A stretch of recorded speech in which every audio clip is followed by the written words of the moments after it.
Are you worried that you're always going to have to rely on giving a treat to get your dog to do anything, or shake the treat bag? Or are you worried that you're giving too many treats, or maybe you don't even know what the best treats are? Well, don't worry, I got you. In this video, I'm going to talk about all of that, as well as share some of my favorite treats and why I love them. How and when you give your dog a treat is one of the most important parts of training our dogs, in my opinion, because if you do it wrong, you can actually create a dependency on needing to use treats to get our dogs to respond. So before we talk about how we stop using treats, how many treats, what the best treats are, let's talk about how I personally use treats with the almost 60 foster rescue dogs I've had, how I'm training my new puppy Marlo with treats in the most efficient way. I start by teaching my marker cue, or my marker word, which for me is yes. My marker word is how I communicate to my dog that what they're doing in that moment is correct, instead of always having to give them a treat. But the way that I train that and the way that I teach that is by charging or loading it,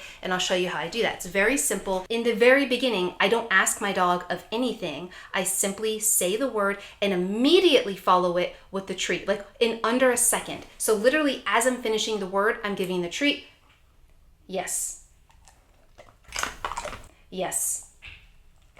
Do that 10, 20 times a day. In the very, very beginning, it can get a little jumbly with hands. That's okay. Take it slow. Pro tip to save money, a lot of times I'll crumble the treats really, really small pieces because my dogs are still getting satisfaction from even just a little nibble that are really food motivated. And what this is doing is putting a strong positive association to that word YES, which can and will eventually replace always having to give a treat. I'll go into more detail and give more examples of teaching that marker cue in just a moment. But first, let's talk about phasing out treats. And the simple way that I do that is I will randomly give treats that follow the YES cue and randomly not. So maybe every third time I say YES, she won't get a treat. And then I'll switch it up to every fifth time and every other time, and I keep it random so she's always engaged, always wanting to be focused on, ooh, when am I going to get that treat? And what this is doing is it's creating a habitual feeling or habitual sensation that,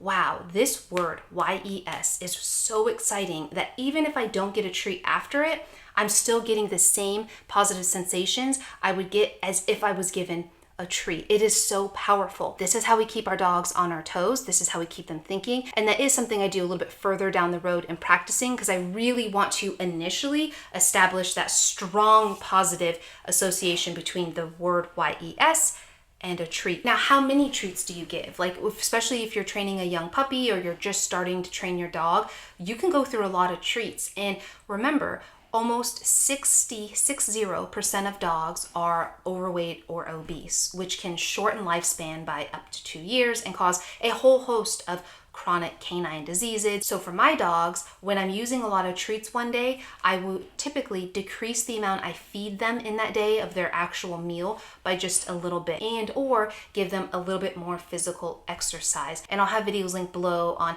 what kinds of foods I really love feeding, my favorite brands, as well as how much to feed, how often, so you can check that out after this video. The hack on this, if you want to save money on treats and if you don't want to feed as many and impact their meal, is do these little training drills and training sessions during mealtime. One of my favorite things to do are daily pup drills. And this is where I spend 10 minutes every day, Monday through Sunday, only doing 10 minutes of working on 5 different cues. I'll take basic cues like sit, down, working on middle, leave it, the hand touch cue, etc. I'll do 5 of them, 2 minutes each every day. And working with our dogs gives them the mental stimulation that they require to be happy and healthy. Remember, mental stimulation is twice as tiring as physical exercise alone. Or you can even use really low calorie treats that are really inexpensive. One of my favorite ones is getting canned, no salt added, nothing added, green beans. My dogs go insane over them, and they're very low calorie. They're a little wet, so it's kind of like you get messy, but I can feed a bunch of those and I'm not adding a ton of calories. Carrots can be great, berries can be excellent, or again, my favorite treats I'll have linked down below. But first, let's talk about the elephant in the room, which is this massive dog bed.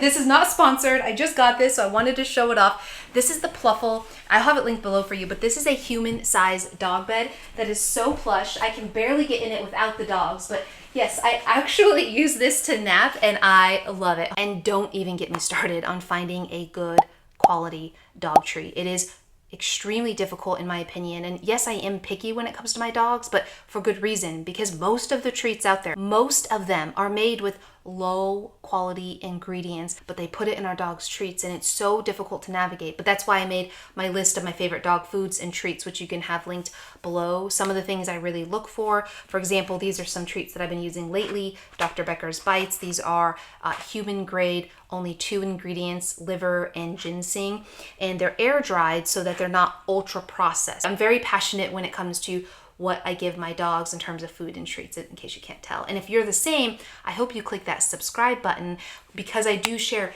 daily dog tips around training and food on this channel. And I'd love to have you part of this journey. Now, if you want to see a video where I really break down the different types of foods and how to pick the best one for your dog, you can click the video right here. Or if you want to learn more about leash skills and how to help your dog not be so pulley and barky on leash, click the video right here. And I hope you have a beautiful day. Goodbye.